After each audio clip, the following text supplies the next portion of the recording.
An bɛ foli di aw bɛɛ lajɛlen ma. An bɛ tarata la juillet kalo tile 14 san 2020 bi bakuruba ale ye kelen to ye min bɛ tali kɛ nin waati in na politiko gun na wulikajɔ min u bɛ sen na ni a daminɛna kabini juma tɛmɛnen ni y'aw ka bi kunnafoni kɛnɛ sigilen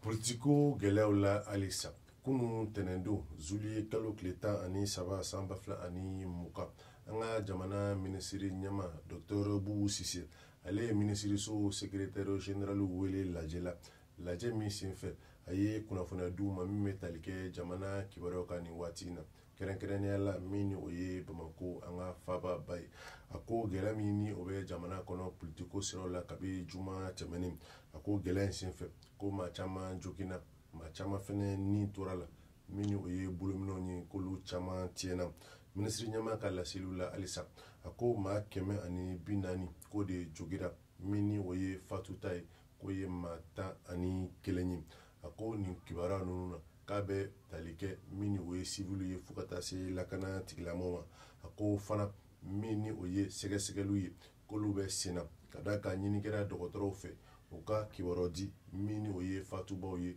minnu kɛra a sababu ye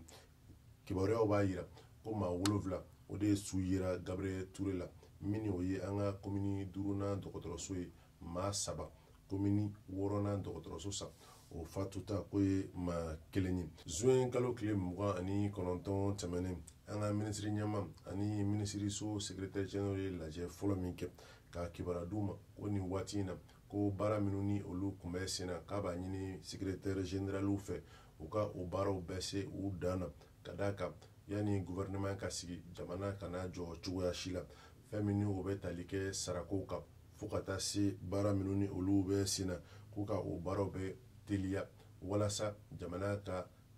to munumunu na cogoya min na nin ye laseli ye min kɛra kunu tɛnɛndon juillet kalo tile 13 san 2020 an ka minisiri ɲɛma Dr Bubu Sise ale ni minisiriso secrétaire généraliw fɛ min bɛ tali kɛ jamana kibaruyaw ka nin waati in na. Hali bi kibaruya min bɛ tali kɛ an ka politiko siratigɛw la an bɛ aw ladɔnniya k'a fɔ ko min ni o ye M5 RFP maaw ye minnu ni olu k'u minɛna ni k'u bila dibi la jumadon tɛmɛnen ka na se sibiri ma ko nin waati in na a bɛɛ lajɛlen bilara ni ka a ka denbaya sɛgɛrɛ ni kibaruya in a sɛbɛntira min ni o ye semasi yɛrɛ ale kunnafoni di so olu ye kunnafoniya sɛbɛntiya k'a yira ko fɛn min ni o ye Isa Kawujimi fo ka taa se Shukel Kokala Mayiga ani u tɔɲɔgɔnw bɛɛ lajɛlen ko nin waati in na k'u bɛɛ lajɛlen labilara ni ka u dagayɔrɔw sɛgɛrɛ k'aw hakilina jigin k'a fɔ ko juma tɛmɛnen ka na se sibiri ni karima ko gɛlɛya min tun bɛ jamana kɔnɔ kɛrɛnkɛrɛnnenya la ni o ye Bamako ye ko maa caman joginna wa maa caman fana ni tora la minnu ye an ka foroba cakɛda caman ye ko olu fana olu karila yɔrɔ dɔw kila mobiliw fana jenina ko nin ye ko ye min ni o ye ko gɛlɛnba ye ko nin waati in na min ye an ka jamana ɲɛmaw ye u bɛ ka baara suguya bɛɛ lajɛlen kɛ min b'a to halisa hakiliw bɛ se ka bɛn ɲɔgɔn ma cogoya min na waleya min ni o bɛ sen na o bɛ se ka dabila ka d'a kan nin bɛna kɛ gɛlɛyaba ye jamana kɔnɔden bɛɛ lajɛlen ma don nataw la.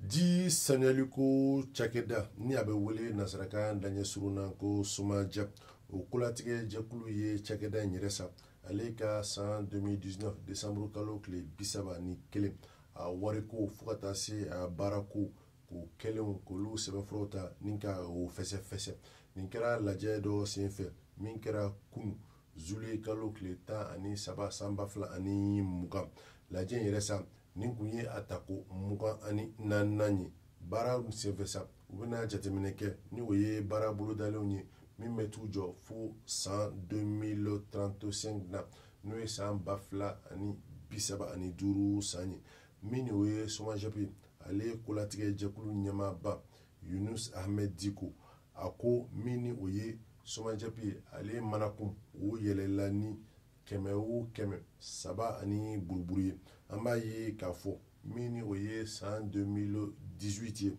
SOMAJEP ale ka musakaw bɛɛ ta u jɔ CFA wari miliyari 27 ani miliyɔn 260 la min o ye san 2019 ta ɲɛ sa ko o nana ka se CFA wari miliyari 28 ani miliyɔn 109 la a ko yɛlɛni o sɛbɛtira ka da kan min o ye an ka jamana gouvernement ye o ye dɛmɛ don SOMAJEP cakɛda ma ni CFA wari miliyari 4 ni laseliw bɛɛ kɛra min o ye Yunus Ahmed Diko ni ale ye kolatigɛ jɛkulu a ɲɛmaaba ye kunu tɛnɛndon juillet kalo tile 13 san 2020